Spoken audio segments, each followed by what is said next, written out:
కాంగ్రెస్ పాలనలో అరాచకం పేట్రేగిపోతుంది. ప్రభుత్వం అసలు ఉందా లేదా? ఎంతసేపు నోరేసుకొని ప్రతిపక్షాల మీద పడిపోవడం తప్పిస్తే దేని మీద ఈ గుంపు మెస్రీకి శ్రద్ధ లేదా? శాంతి భద్రతలు గాలి కొదిలేసి బూతుల మీద బతికేయడమే తెలుసా? పట్టపగలు ప్రజలు ప్రతీకారాలతో రగిలిపోతుంటే పోలీస్ వ్యవస్థ ఏం చేస్తున్నట్టు? అసలు ఈ రాష్ట్రంలో పోలీసులు ఉన్నారా? ఉంటే ఇలా ఎందుకు రౌడీలు పేట్రేగిపోతారు? రేవంత్ పాలనలో రాజధాని కక్షలు కార్పణ్యాలతో రగిలిపోతుంది. అందుకు సాక్ష్యం జగదిరిగుట్టలో జరిగిన దారుణం. అందరూ చూస్తుండగానే ఓ యువకుడిని కొందరు కత్తులతో ఘోరంగా నరుకుతున్నారంటే అందుకు నిదర్శనం ఇంకేం కావాలి?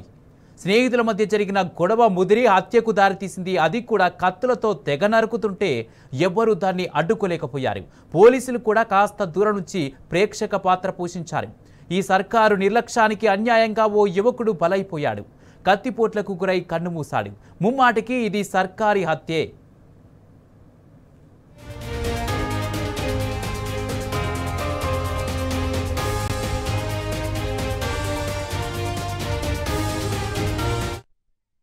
హైదరాబాద్లో దిగజారిపోయాయి శాంతి భద్రతలు. జగదిరిగుట్టలో కత్తిపోట్లతో కలకలం సృష్టించాడు ఓ రౌడీ షీటర్. ఇదే అంశానికి సంబంధించి పూర్తి అప్డేట్స్ మా క్రైమ్ బ్యూరో చీఫ్ భాస్కర్ అందజేస్తారు. భాస్కర్, అసలు ఈ హత్య జరగడానికి కారణం ఏంటి? నిందితుడు ఎక్కడున్నాడు? ఎందుకు ఈ హత్య జరిగింది? పూర్తి అప్డేట్స్ ఏంటి?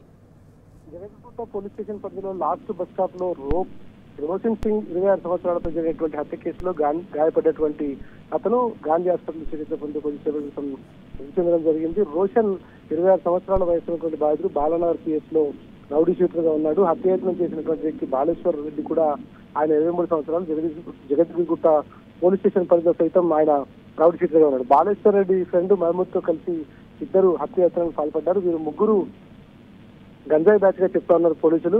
వీరి మధ్య ఆర్థిక లావాదేవీల వల్లే ఈ హత్యాయత్నానికి దారితీసినట్టుగా చెప్తా ఉన్నారు పోలీసులు.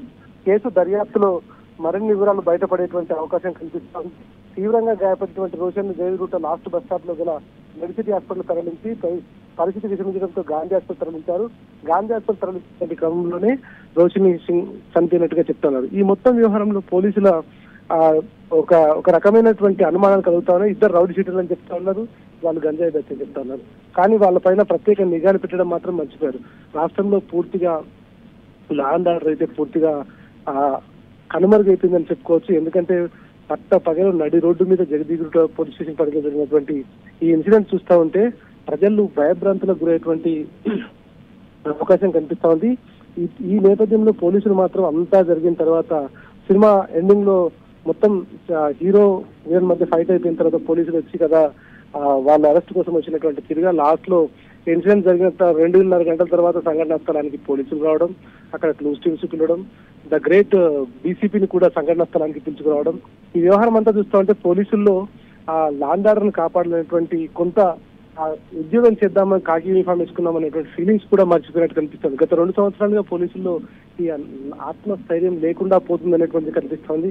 ఎందుకు ఇంత పెద్ద ఎత్తున ఈ అత్యాయత్నాలు జరుగుతుంటే పోలీసులు ఎందుకు పట్టించుకోవడం లేదనేటువంటి అనేక రకాల అనుమానాలు కలుగుతున్నాయి. ఒకప్పుడు హైదరాబాద్ పోలీస్ అంటే, తెలంగాణ పోలీస్ అంటే దేశంలోనే నెంబర్ 1 గా ఉండేది. వాళ్ళ బీహార్ తో కూడా చూసుకోలేనటువంటి పరిస్థితి కనిపిస్తోంది. ఈ వ్యవహారం పట్ల మాత్రం పోలీసు అధికారులు ఏం మాట్లాడకుండా నిమ్మకు నీటినట్టు వ్యవహారం కొనసాగిస్తున్నారు. ఇంతమంది రౌడీ షీటర్లు, సంఘ విద్రోహ శక్తులు, బైక్ స్నాచర్స్, సైన్స్ స్నాచర్స్ ఇట్లా మొదలు పెట్టుకుంటూ పోతే అనేక మంది పెచ్చి వెళ్తున్నటువంటి పరిస్థితి కనిపిస్తుంది. ఓవైపు ఇట్లా జరుగుతూ ఉంటే అమాయకమైనటువంటి ఆటో డ్రైవర్లను మాత్రం డ్రంక్ అండ్ డ్రైవ్ పేరుతో పొట్టలు పెట్టుకున్నటువంటి ట్రాఫిక్ పోలీసులు, సైబరాబాద్ రాచకొండ పోలీసులే కాకుండా మొత్తం రాష్ట్రంలో ఉన్నటువంటి అందరు పోలీసులు ఈ రకమైనటువంటి వ్యవహారానికి అలవాటు పడుతున్నారనేటువంటి అనుమానం కలుగుతోంది. అనుభవజ్ఞులైనటువంటి పోలీసు అధికారులు పై స్థాయిలో ఉన్న వీళ్ళ గైడ్ లైన్స్ ఇవ్వడానికి గైడ్ లైన్స్ మిస్ అవుతుందా? కింది స్థాయిలో ఉన్నటువంటి కొంతమంది అధికారుల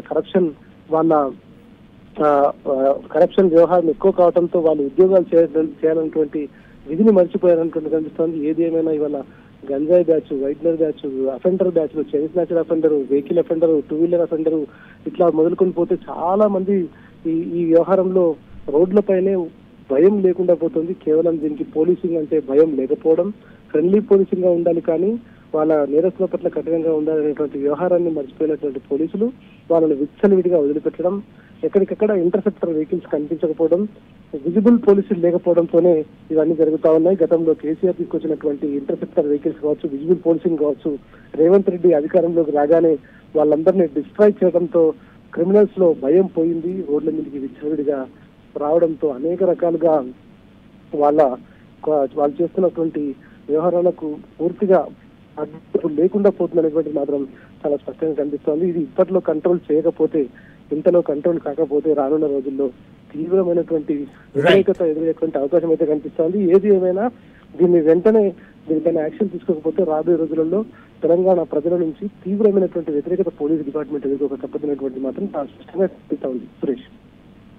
రైట్, థ్యాంక్ యూ భాస్కర్.